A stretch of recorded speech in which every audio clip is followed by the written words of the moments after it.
Good morning, everybody, and thank you very much for joining us this morning. We've got a terrific conversation on the CEO pay ratio disclosure rules that were put in place earlier this year. I know we have a mixed audience in the room, and we always do for these kinds of events. So for those of you who walked into the room having absolutely no idea what the pay ratio disclosure was, welcome. We're going to give you lots and lots of background on this very interesting conversation. And it's going to be a little bit of a counterpoint to yesterday's conversation about transparency, because this one is government-mandated transparency, and we're going to have a conversation about whether or not that's actually a good idea. So first off, thank you all to my fantastic panel that we've assembled here. Tim Olson from NorthWestern Energy, and NorthWestern is unique in that they have actually been disclosing pay ratio for several years, right? Several years. Yeah. This is our seventh. Seventh year, for 7 years. And so he's going to talk about how it's actually worked inside his organization and the impact that it's had. Carrie Roberts, who is, amongst many other things, the corporate secretary for Marsh and is preparing to deal with the pay ratio disclosure. And then Roger Brossy from Selmer Brossy, who is dealing with this issue for many of his clients. So we're just going to go ahead and dive right in. Roger, I'm going to go ahead and start with you. You know, during the course of the prep conversations, we had a lot of conversations about the process that companies are going to have to go through in order to comply with this new regulation. And while they do have a fairly generous time horizon in which to do so, everyone who isn't already doing it like Tim is preparing to do it now. What are some of the big hurdles that you're seeing companies have to deal with in order to comply with this rule? Well, the rule is 85 pages in the Federal Register. So the first hurdle is reading it. First hurdle is reading it. There's the business lobby asked for lots of leniency or ability to sort of address some of the data challenges of it, and they got it, which actually means it's harder to implement because there are a number of things that companies are at choice about in terms of how they actually deal with reporting it. So there's all of that. And then I think for multinational companies, big companies, companies that have a history of acquisition, the data is not all in one place. Right. And it has to be analyzed, it has to be converted into a common currency, it has to be, you have to pick dates, you can do some statistical sampling. There are local labor laws in various countries that might restrict the use of the data. There's a certain amount of relief in the rule for that issue. So the biggest thing is sort of setting it up and going and finding the information. And you know, we have companies that have 8, 10, or more databases that this information is stored in. Mm-hmm. And particularly as it deals with seasonal workers or contract employees, that data may not even be in HRIS systems. That might be in some completely other place. So it is not without its challenges, and it's certainly not without its expense to go first set it up and maybe get it somewhat automated, but second, even to do it every year is going to be an expensive proposition. Right. And Carrie, I know that you guys are starting the process of looking at this, and one of the interesting points that you made to me in the course of the prep conversations was the fact that calculating a median is, A, it's a hard thing to do, right, yeah, to calculate a median, and B, your investor base at least doesn't find it a particularly compelling piece of information. Can you add a little bit more color? Sure. I mean, to give you some context, we're a professional services firm, so our business is our people. We have 60,000 people worldwide in 130 countries.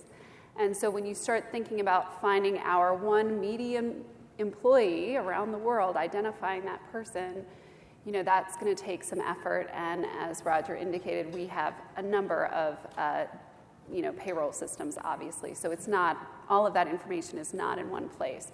So it's a huge undertaking for us. I think in terms of transparency, we are a huge fan of transparency, as most global multinationals are these days. It's become part of our DNA and certainly part of our culture internally. But at the same time, we want to make sure that the work that we're doing and the way that we're using our time, energy, and resources is valuable for our executives and our employees, but also, most importantly, for our investors, of course. We've had a number of, we do a lot of outreach with our institutional investors, And we've had a lot of discussions with them around our pay practices, as any company like ours would. We talk to them at least every year, and usually twice a year, and in a variety of forums. What we've heard from them is that they don't think that this ratio will be helpful for them, and not only that, they also don't think it will be interesting because of the size of our company and how different pay practices are around the world and how complex they are. So that's the feedback we've gotten from them so far. I certainly don't want to speak for our investors, but they've been very consistent about that over the last couple of years as we've been thinking about preparing for the disclosure obligation. Yeah. Tim, obviously NorthWestern's been disclosing this ratio since before the SEC even proposed actual rulemaking on this point. And part of the policy issue underpinning pay ratio disclosure was, let's see how vast the gulf is between what your median employee is making and what your CEO is making. And one of the points that you made to me in the prep conversations, Tim, was the fact that as a publicly regulated utility, everybody knows what your CEO makes already, right? It's very, very well, not only well disclosed, but also well publicized, in your communities and in the communities that you impact. What, if any, impact have you seen now that you've added the ratio component into the conversation you're having? The short answer is very little. We included the pay ratio in our proxy statement back in 2010 because in 2009, our comp committee asked for that number. It was part of their process for setting executive compensation. And so in 2010, it was one sentence in our proxy statement, and it has grown over the years, mostly because of Dodd-Frank. So we started calculating it using targeted compensation, base salary, targeted annual incentive, targeted long-term incentives. Obviously, for those of you familiar with the rule, that calculation will not work under what will be required. And so last year in our proxy statement, in an effort to be transparent, we included all of the line item numbers that make up the calculation. We included the full calculation. That was the first year for that for us. And then this year with the final rules, we presented two calculations. We filed our proxy statement on Monday, and side by side we did it the old way for us, and then a way that we believe will satisfy the required obligation in the future. Going forward, I anticipate we'll just drop our old way and only use the required one. But again, in that effort to be transparent, we presented those two calculations. But honestly, internally, we are not hearing very much at all. Yeah. Our employees just probably aren't reading it, but we aren't getting any negative feedback from disclosing that ratio. Yeah. Okay. And Roger, one of the things that we talked about in the prep conversation was the Stanford study that came out a couple of weeks ago. I don't know how many of you in the room saw this, but the Stanford folks did a survey of, I think it was like 1,500 or 1,600 people, and asked them how they felt about CEO compensation. And there were two interesting findings that came out of the survey. One was that Americans on average are outraged at how much CEOs get paid. And the other was that on average they are completely wrong about how much CEOs get paid, to the factors of 9 or 10 less than they actually get paid. So the average person in the survey thought an average CEO got paid somewhere between $1 and $5 million, and they thought that was way too much money, right? Of course, we all in this room know that those numbers are vastly underestimated on their part, but they were still, the point is that they are still outraged. So there will be certain industries, as the disclosures start to roll out, where the median CEO pay employee ratio is extremely high, right? Glassdoor right now is estimating it at 304 to 1 for some industries. Roger, what are you seeing from your clients now as they prepare for what will likely be a backlash? I think that for the majority of companies, this is an internal issue, not an external issue, because it's going to be a big, goopy number that's going to have a pretty wide range, but it's going to be sort of more a problem about oh, that's our median compensation. Why am I only this much above it or this far below it or whatever? Kind of send everybody back to math class and learn Yeah, what so median that is. seems like the logical thing Yeah. is that there's tons of CEO pay disclosure already, 30 pages in the proxy on 5 people basically describing in great detail many aspects of how they're paid. And so you'd think it's going to be an internal issue. I think the Stanford study gives us pause because it says, wow, maybe this is a different lens by which the average employee will actually start to understand, or the average American will start to understand more about CEO compensation because clearly they don't get it, right? So it's published, but maybe it's just published more in the business press. We see the league tables in the Wall Street Journal every year, and Business Week and Forbes and Fortune and so forth, and maybe because we see it there, we are immune to the fact that a lot of other people don't see it and don't understand that, in fact, that average S&P 500 pay number is more like 10 million in total grant value. It's not really 1 million or 3 million. So it seems like for most companies, it's nonetheless going to be more about the internal challenge of, okay, now you have to be transparent about a number that's a little bit hard to make meaningful unless you go on offense and start disclosing even more so that people have some context for understanding who your median worker is and more about the nature of your workforce and that sort of thing. But there are other industries, I think to your question, where it would be a very big deal as a public relations matter. And primarily that's going to be, I think, the hotel and service industries and the retail industries. And I think there will be quite a bit of revelation about the nature of the workforce and just how many people are hourly paid and just how many people are not working 40 or 50 hours a week but are only working part-time. Right. Carrie, any thoughts on that? As you guys think about going on offense or providing more context around the rules, Tim was talking about the number of pieces that go into the calculation. Have you, obviously you're at the front end of the process. We're at the front end. You're still trying to get your arms around your payroll systems, but have you given thought to how this might change the way you talk about compensation? We haven't really thought about that, and we haven't thought about it, most importantly, with our board or our compensation committee, and they will, of course, have a view on it. To Roger's point, I think it will be really difficult for the ratio, for a company like ours, to have any meeting without a lot more context. Yeah. And the question will be, just in terms of resources and where we put our energy, whether that's something that it makes sense to invest in, given all of the other things that are on our plate and that are important to our investors and that they've said are more important, like focusing on strategy and focusing on shareholder capital return, investment in the business, all of the big ticket things that they talk to us, they talk to us every year about those things. They're not really asking about the ratio. So we'll try to balance that. But to Roger's point, I think it will be difficult to understand unless you really provide more disclosure. Yeah, and Roger, just one quick follow-up. Do you think it's going to have an impact on say on pay?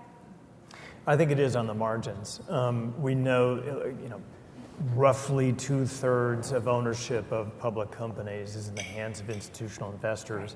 Most of it is not ESG driven. Most of it is being voted on by people who have a fiduciary responsibility to think about the issues that they're voting on in the context of driving value, whether it's short-term value or long-term value. And what we know about say on pay is that the majority of companies get a 90% or better approval rating every year from shareholders. So only on the margin and maybe more with the few retail votes that actually vote on say on pay, is it likely to have an impact. So I think it's going to impact it, but I don't think it's going to move the needle in a dramatic way. Yeah, Tim, when you talked a little bit about, during the prep conversations, about the degree of disclosure you guys have always done on your compensation practices and the extent to which that has gotten press coverage already. So if you could almost say that your employee base is a little inoculated to the compensation question at this point. When that process first started, Was there something that you all experienced that we can sort of extrapolate out to what might happen with the pay ratio disclosure? In other words, did your employees suddenly look up and say, the CEO's making what, and I'm making this? Was there a morale issue that you all had to deal with? I would say no, and the reason for that is you go back with our company about 12 years, we were in bankruptcy. Mm-hmm. And so we've had other morale issues that we needed to deal with. More serious morale issues. And our CEO has been with us a little over 7 years now, and I think he's been focused on a different type of culture, a culture that moves us away from that company that went bankrupt to just being a utility company that does the right thing. And so the compensation issue, the availability of that information to our employee base, again, I don't know that they're truly aware of it. Right. Because we are just not receiving that feedback. But I think the important thing is, for us, it was part of our story. It was putting the ratio in our proxy statement initially was not because we wanted to publish that ratio. It was because that tool was one of the many tools that our compensation committee used to set executive pay. Mm-hmm. So that for us, it was telling that complete story. And then with Dodd-Frank, we kind of got backed into this corner of, well, now we need to explain it more. Right. So I think what's interesting too about that is the danger of, treating all companies as the same. I mean, your compensation committee decided on its own that it was interesting to look at this ratio in a particular way and to calculate it in a certain way. And now you're having to shift off of that and be treated like every other company when maybe your compensation committee was correct in the way that it was looking at it. And I'm assuming it's not going to be a huge difference, a huge swing based on the change in methodology, but it is, I think it does argue for a little bit more empowerment in the hands of companies to decide, in a responsible way, what is really telling for us? What does really matter? How can we really bring value to our particular investors, because they're not all the same across the board. They're not all interested in the same things. Right. So. If I could just add to that, I think today, if you think about this issue, we're looking at it in the context of income inequality. Mm-hmm. But that was not nearly as intense a topic when the language was first written. Right. The language was written in 2009. When the idea was included in Dodd-Frank. Right. It was written in 2009. It's Dodd-Frank. It's on the heels of TARP, the anger about AIG special products, bailing out the banks and things like that. And that's when the rule's written. And at that point, it's pretty much name and shame. When it was written, the statute does not indicate anything about what the objectives of it are, but the public statements by the authors of it talk about, bringing sanity to CEO compensation. Right. Today, I think if we were writing a bill, if we wanted to write a bill like that today, I think we'd be doing it from the perspective of income inequality.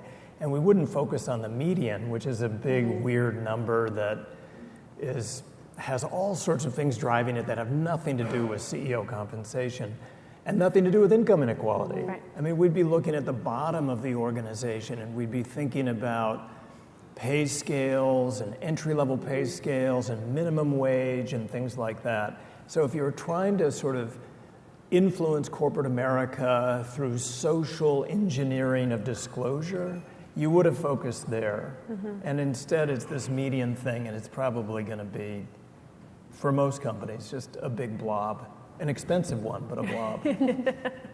Yeah, Roger, you've actually talked to some of your clients who have started to estimate the cost associated with pulling this information together.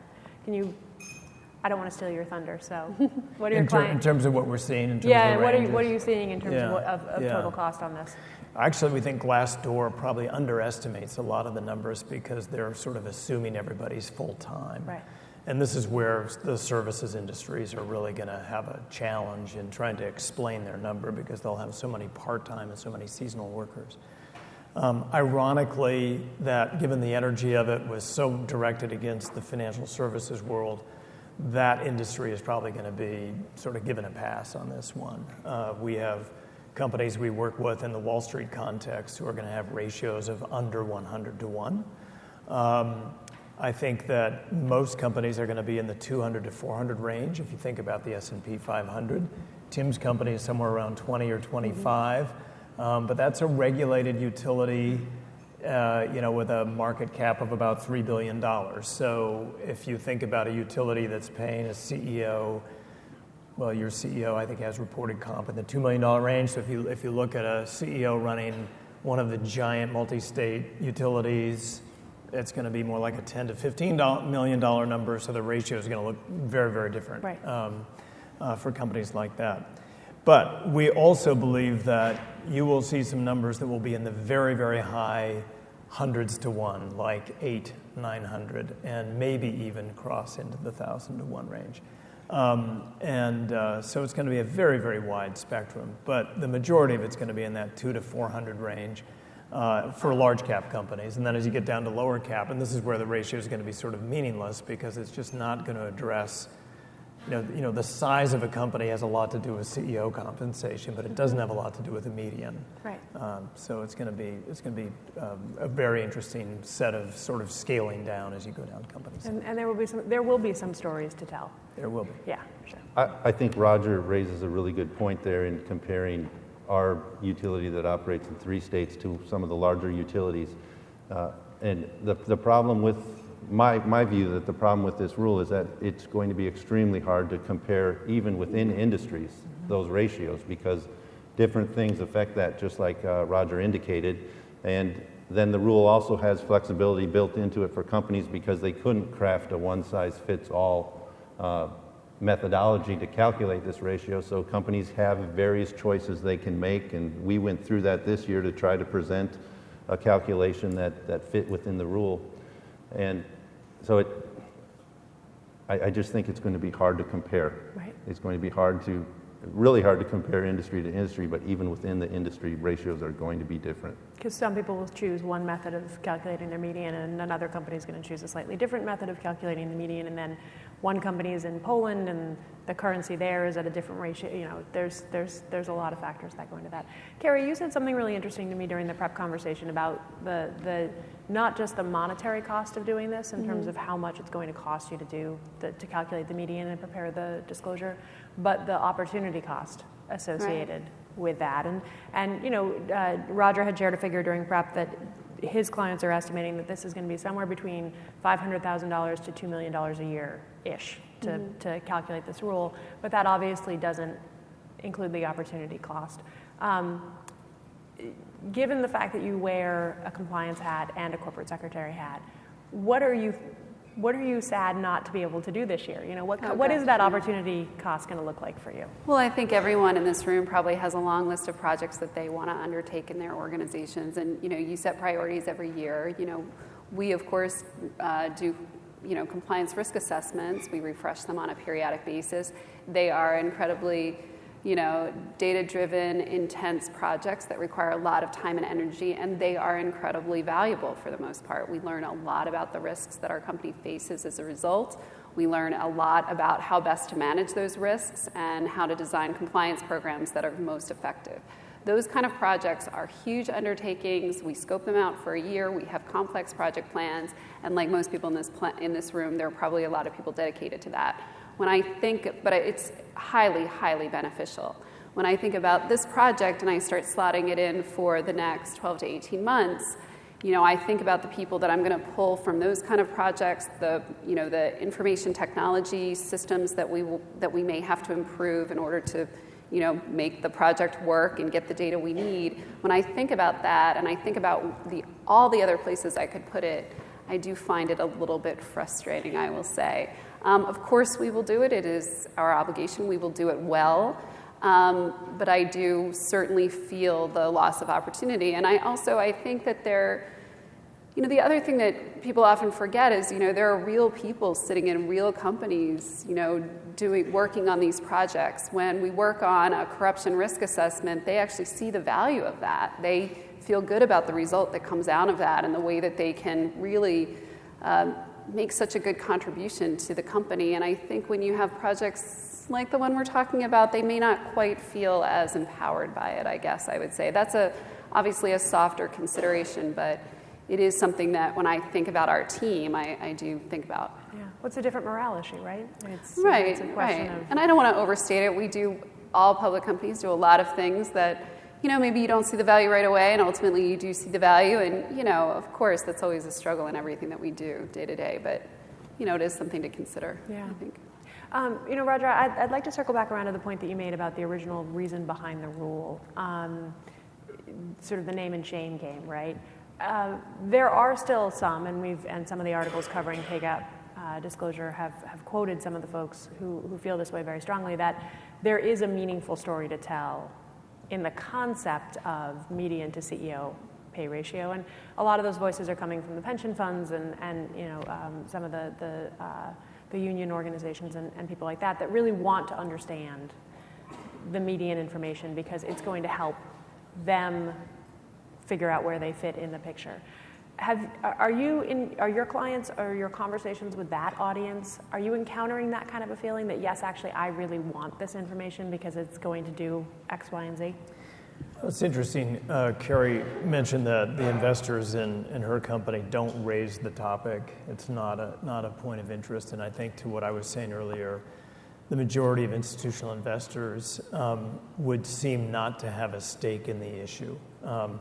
The individuals might have a point of view about it, but I think because they're voting out of a fiduciary standard, and it's the same as say on pay, it's sort of, I may not like the state of executive compensation, but I can't make this an issue about whether this is a well-run company or a fair investment or not. Right.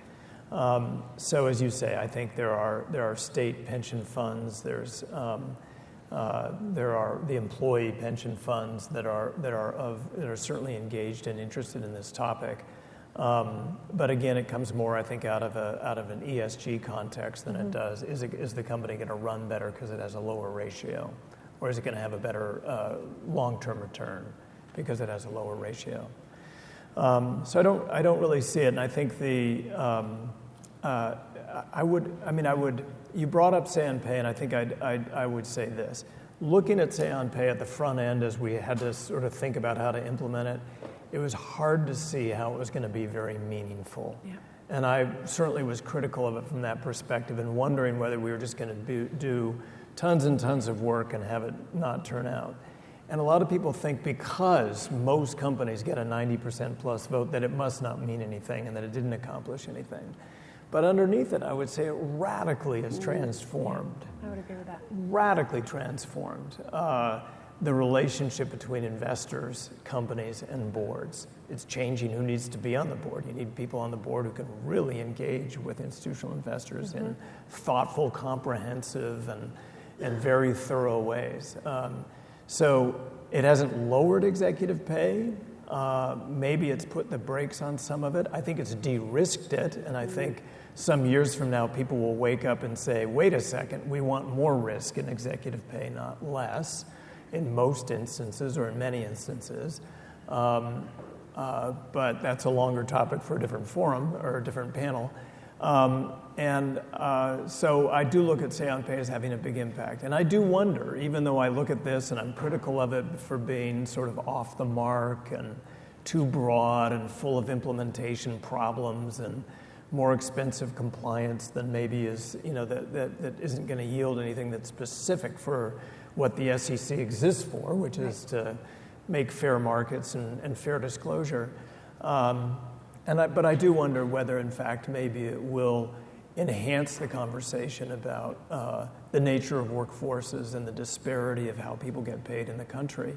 But I don't think the factor, you could cut every CEO's pay in half and take that money and redistribute it, and it wouldn't be a drop in the bucket. Right? The issue is more about, well, here's another way I'd say it, and I'm sorry to go on but this way, is that if you wanted to explain why CEO pay has expanded so much in recent years, over, let's say, the last 3 decades, one of the things you would look at is the fact that the companies are much larger, they're much more complex. The GDP of this country is 2.5 times bigger than it was when Reagan was president. The value of the stock market is much, much larger. The jobs in many cases, if not all of the S&P 500, are just bigger jobs. Lower level jobs have in many ways, you could argue, they have either are no bigger, or in many cases they're smaller because technology has eviscerated some of the human element of those jobs. So that's got to explain some of the spread, whether you like it or not. Whether you're for it or not, it's got to explain some of it. And I do believe the ratio may end up having some impact in that conversation. I'd like to pick up briefly on the comment you made about unintended consequences and the impact that Say on Pay, for example, has had on who's on the board and the degree to which they're engaging with their investors, right? Because Say on Pay caused directors and companies to go out and spend a lot more time talking to investors than they did 10 or 15 years ago, right? The outreach numbers increased substantially by independent directors and others in the organization. Carrie, can we paint a silver lining here of unintended consequences on the median calculation? Maybe, you're going to come out of this and say, hey, we went from 10 HRIS systems to 4, right? Because we had to in order to have, median pay, which then makes that risk assessment for other piece. reasons. Yeah. Makes that risk assessment piece a little bit easier for you. Can you see anything looking forward in this process that says, hey, that's actually going to make my day job easier? Oh, sure. Yeah. And we'll try to leverage the project in a way that, where it can contribute to a lot of different things. And I do, but, I really focus on the bigger picture as well, which is what Roger was focused on, which is, executive compensation practices, the disclosure around that has become so much more robust, even since I started practicing and as a lawyer. And what's most exciting about that is just the conversation that now happens from a governance perspective. And it doesn't happen at every company, but for most of the multinational global companies, that conversation is happening with our institutional investors, with our board, with our compensation committee. It's a very different dynamic than it was 10 or 15 years ago. And I think all of that, as a governance geek sitting up here, all of that is really good news. So, I look at that picture and I think we're in a pretty good spot. We can't be complacent, but we're in a good spot where smart people are thinking about the right things when it comes to executive compensation, and the conversations are happening. So that's all good news. And then for the pay ratio, I just don't know that it's going to add that much on the, to that effort. I think that's already, happening, and I don't know that it's going to contribute that much. But we'll see. We'll see, and you never know.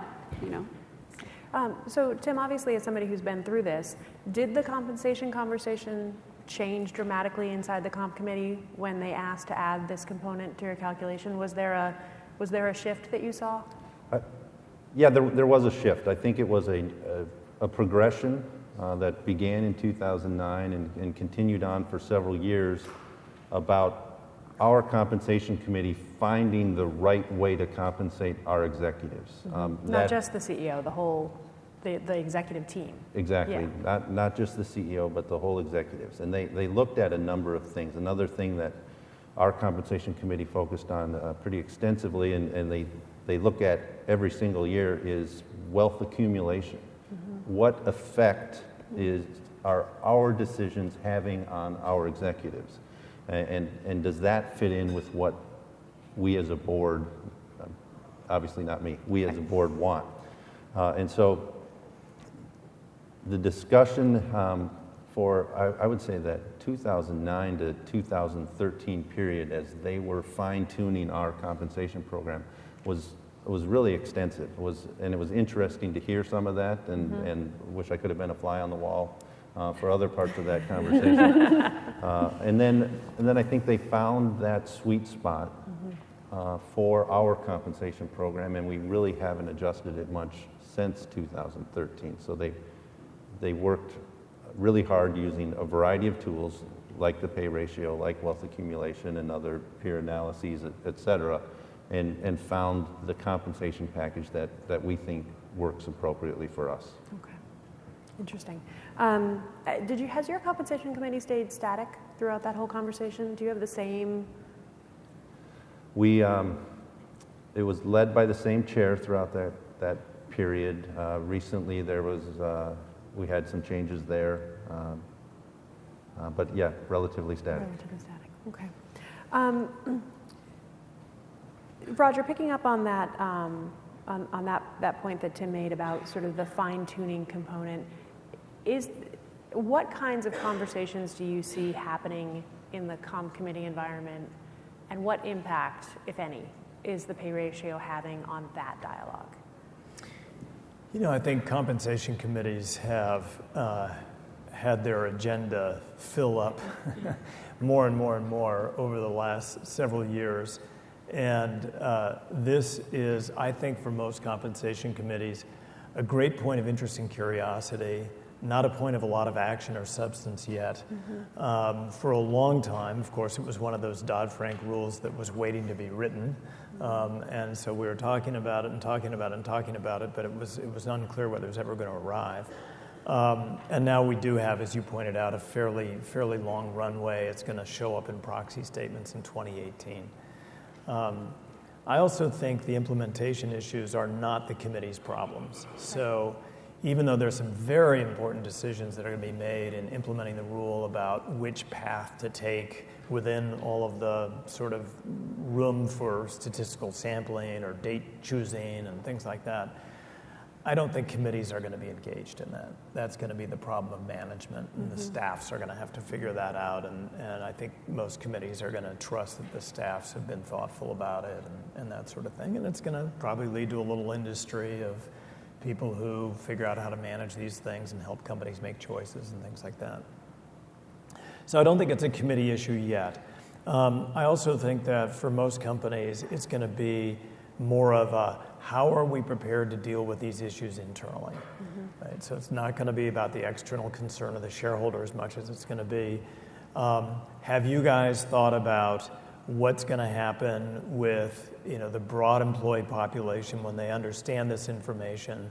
Are you going to get ahead of it? Are you going to wait for questions? How transparent are we about our own pay scales, pay ranges, starting salaries, things like that? Do we want to be more transparent about it? What are the implications and the burdens of being once you open that transparency, how much more transparent do you have to be? What are the conversations do you have to be prepared for, and that sort of thing? And I think committees are asking those questions, but they're asking them as board members more than they are because it's a compensation committee problem. But then again, there are those couple of sectors where I think committees are getting much more active about it because they want to know we've got an external issue we're going to have to be very thoughtful about as well, and that is going to involve obviously your HR function, your finance function, your government affairs function, employee relations, investor relations. So it's this very multidisciplinary challenge that I think large companies in the services industries with big workforces of sort of lower paid people have got to get really serious about if they're not already. Yeah. Carrie, have you started having conversations at the comp committee level around the path you're taking, and how do you see your comp committee conversations changing? We've started to have those conversations just mostly about the planning and the implementation, making sure that we have a timeline that they understand. So we've had conversations at that level. We haven't really started having conversations about what the number might mean and how it should be communicated. I think it plays out for a company like ours in two ways. One, internally, as Roger said, and then also thinking about how we look compared to our peer companies, the companies that we really compete with for talent, and making sure that that we understand how that's going to be viewed, the competitive platform or the competitive comparison as well. Yeah. And sort of being ready or being cued to look at their ratio disclosures and figure out how apples to apples they actually are, right? Because which would be difficult to do, to Tim's point. Right. So. I do think that is one of the unintended consequences of all of this, right? It's medians are not going to be medians across organizations, depending on what path. I mean, first you have to read the 85 pages, and then you have to decide what path you're going to go, and those different paths could result in extremely different median numbers, which then, of course, change your ratios dramatically. I think along those lines, there are probably a lot of little things on the margins that might happen. So I think a lot of companies that have thought about outsourcing their broad, lower level work to services companies like the ABMs and the Aramarks. This might be kind of a thumb on the scale item. It's not going to determine it, but it might be a little bit of a thumb on the scale that says, let's just, let's not have so many hourly workers on our payroll and that kind of thing. I think, you could have weird other effects like activist investors looking at two companies that are roughly the same in terms of their businesses and their scales and their probably what their workforces ought to look like, and somebody's got a higher number than another one. It becomes a way to say, you're not being efficient. You should be offshoring more of these jobs. You should be moving jobs to India and that sort of thing. So it's, maybe on the margin you could actually have some unintended consequences there where it's sort of the transparency causes greater focus on employment efficiency, and says we need to find other ways to get this work done, and we ought to be lowering our median rather than raising it. Right. Roger, I think you touch on something there. Is comparing the numbers, is the higher number bad because you're paying one guy too much, or is the lower number bad because you're paying a whole bunch of people too much? Is your median too high, or is your CEO too high? It makes that comparison hard. Yeah, it does make that comparison hard, and it stands to reason that it will become part of an activist investor's analysis, since they already tend to move in industries anyway, right? You get to know one company in an industry space very, very well, and it's not like you're going to shut the file on oil and gas and move to tech. You're going to keep looking in the oil and gas arena to see what else you can do with the knowledge you've already accumulated. And so that median employee calculation, depending again on how it's made, might be the kind of thing where an activist looks at it and says, hey, why are, this guy's operating here and you're not, and, it has this current foreign currency fluctuation impact, or, whatever the case may be. So it stands to reason that it will become a part of that analysis. Again, on the margins, not, wide scale, but it is something that companies need to start thinking about when they start looking at activist roles, right? Not only can they attack us for these things, but how are we going to explain the fact that our median is this? Well, and here's another one. I mean, the median ought to be fairly stable from year to year for most companies, but we say we want pay for performance for executives. So if you take that sort of average $10 million compensation value for an S&P 500 CEO and you say, okay, well, so out of that $10 million, there's probably a $2 million bonus at target. And maybe in a bad year, but not a disastrous year, that goes down to $1 million. And in a good year, but not an outstanding year, that goes up $1 million. So you have sort of a $2 million swing on that. Well, that's going to whipsaw your pay ratio all over the place, where the median should be fairly constant, but CEO pay ought to be going up and down because we want pay for performance. Well, that might drive boards to say, let's not have so much volatility in CEO pay, and all of a sudden you've sort of narrowed what dynamic pay for performance maybe people think ought to be there. Right. Yeah, that's a good point. So I do want to save a few minutes here at the end for questions, if anyone in the audience has anything for the panel. Yeah. Oh, hold on, Bill. Mike's coming.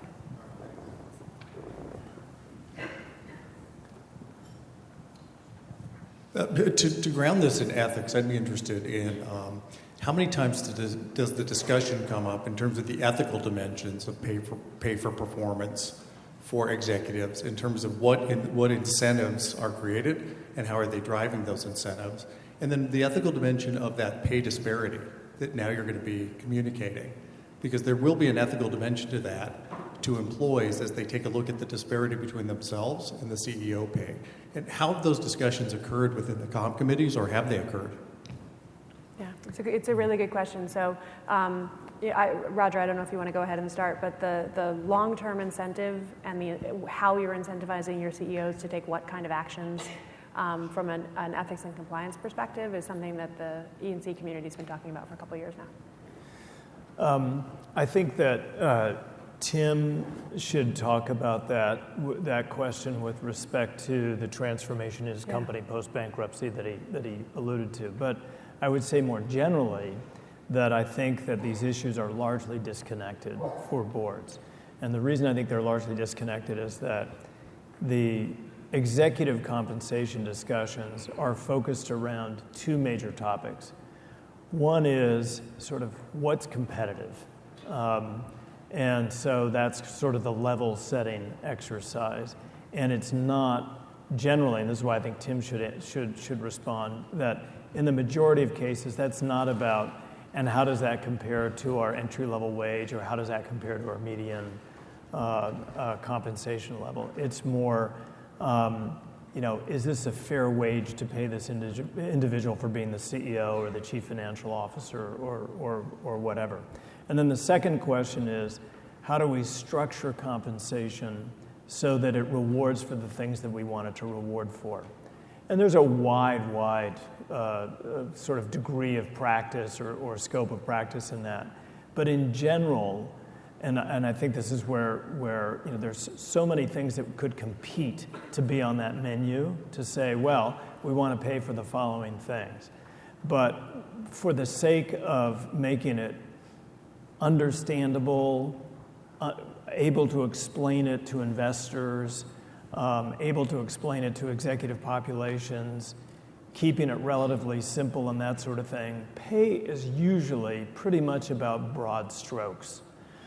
So pay for performance is going to be oriented around top-line growth, profit or profitability, use and return on capital, and the kind of factors like sort of sustainability and how we got there and those sort of things may be on that menu, but they're definitely not going to be major items unless there's a circuit breaker, right? So they're going to be a small influence relative to profitability, return on capital, other than in circuit breaker conditions. And I think that's one of the real challenges in all of this is how with so many different things that we want management teams to pay attention to, do you make any of them meaningful enough so that they really carry weight? But that's a broad response to, I think, what's going on in corporate America, and maybe Tim's got a different take from a very different kind of approach. No, I actually have the same take, and I would say that the compensation committee discussions that I've been a part of, the ethics component has not really factored into those discussions. I do not know what goes on in executive session, but we are looking at those broader strokes. How do we tie compensation with our company performance and what we're providing to shareholders and how we're doing relative to our peers on both the compensation and the performance factors. I think we could probably all agree that CEOs should be paid more than the median employee, and so that ratio, what is the right ratio? I don't know the answer to that. I know that ours over the last 7 years has ranged from 18 to 26 to 1. And that's a pretty big spread, and that goes to one of the points we raised earlier about in those good performing years, the compensation is going to be higher. In those lower performing years, it's going to be less. And I think it's a difficult ethical question to answer what is the right spread. So I'm sorry. Carrie, given the fact that you wear two hats, you're both the corporate secretary and the chief compliance officer, have you had any conversations about the possibility of perverse incentives being built into pay for performance calculations? Are we incentivizing our leadership team to take riskier behavior from a compliance perspective? Yeah, I mean, I think that's, when you think about pay for performance, most board members and compensation committee members would say that that's an important component to think about. Are we incenting too much risk-taking? Are we not incenting enough risk-taking? And that's a difficult balance always to strike, but it's certainly something that I think just naturally would go into that calculation and needs to. Yeah, it definitely needs to. Another question?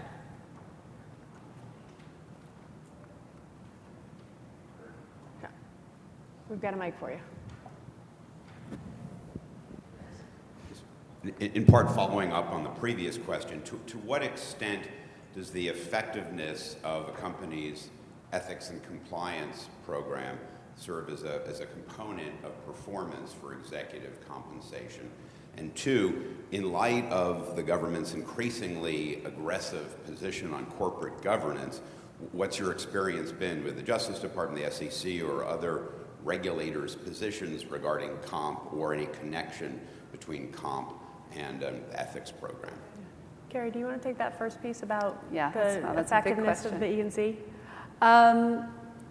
Certainly the effectiveness of our legal and compliance organization is part of what goes into the assessment of strategic performance goals for our top executives, including our general counsel, who I report to, and then also our CEO and CFO. And there are a lot of different components to that. So when I think about compliance and ethics, tone at the top is a great focus. I mean, our board is very focused on that, and our senior executives are as well. So that's something that permeates throughout the executives and then into their respective organizations. And then there's, of course, what kind of litigation are we exposed to? What kind of regulatory challenges do we have? Are we managing other types of risks properly? So I think it's quite complex. It's not just about the technical compliance and ethics organization, which, I help run, but it's much broader than just what my team, for instance, does day to day. I don't know if that's helpful, but I do think that our board, like most boards in this new age of transparency and focus on governance and thinking about our role in the world and the responsibility we have as a company, I think most boards of companies like ours are very focused on that, and compensation committees think about that very carefully, as does our audit committee and everyone else on the team. Yeah, well, I mean, at the end of the day, most people are going to be guided consciously or unconsciously to do what we pay them to do, right? Mm-hmm. So this proper behavior component needs to be a part of compensation conversations at every level across the organization. Mm-hmm. And that's clearly what the DOJ and the SEC expected when they put performance evaluations and long-term culture of compliance into the 2012 resource guide. Right, and when you look at, sentencing guidelines and it all ties together, I think. Yeah.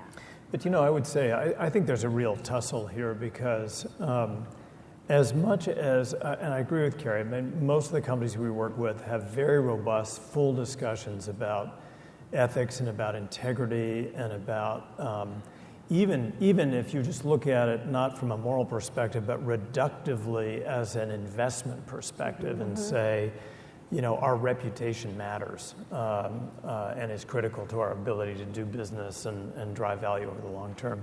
It's very, very important. On the other hand, during my career, the rise of the corporate raider, which has gone through many permutations, and today shows up in activist investing. I don't mean social activist investing. I mean profit activist investing, which puts considerable pressure on companies to manage themselves for the short term, not just for the long term. So you can't, unless you're Apple, leave a lot of cash on your balance sheet. You should be engaged in share buybacks in order to return capital to shareholders and manage for the short term, to keep driving your EPS up. You can't, if you've got real estate assets that somebody thinks would be better off cleaved out of your organization and sold, even though you operate your stores inside those real estate assets, you got to figure out how to optimize all that. There's an enormous amount of pressure and very little leeway to miss a quarter or two and not have activists at your door. And look at United Airlines, look at J&J, look at many, many companies today that the moment the door is open, that you've got people on your case. The leveraged buyout industry is very much oriented around this. The investor world seeks returns, and they seek them in the near term. And I think that's always a challenge against this issue. And look at some of the pharmaceutical news of the last year as sort of an exhibit A for, where companies just driving price because they could. Became kind of a way to create shareholder value. Right. Well, in the short term, at least.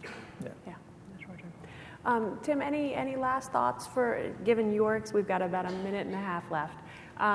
Given the fact that you're the one up here that has done this, any last pieces of advice for folks on how to grapple with this issue?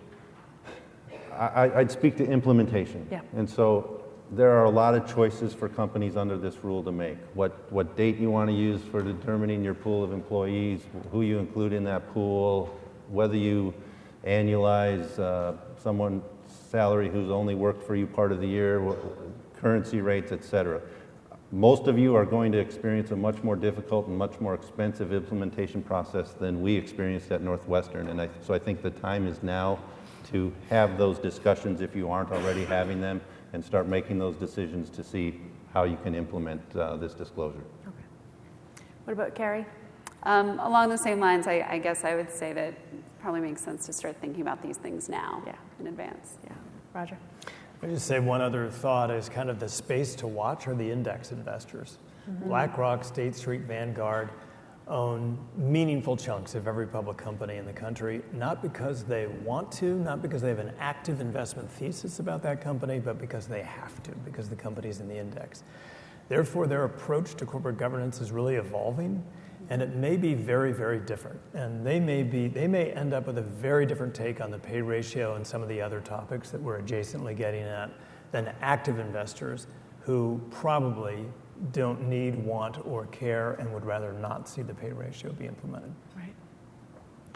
Well, on that note, thank you all. Thank you very much to our distinguished faculty, and I will cede the stage to the next panel. Thank you.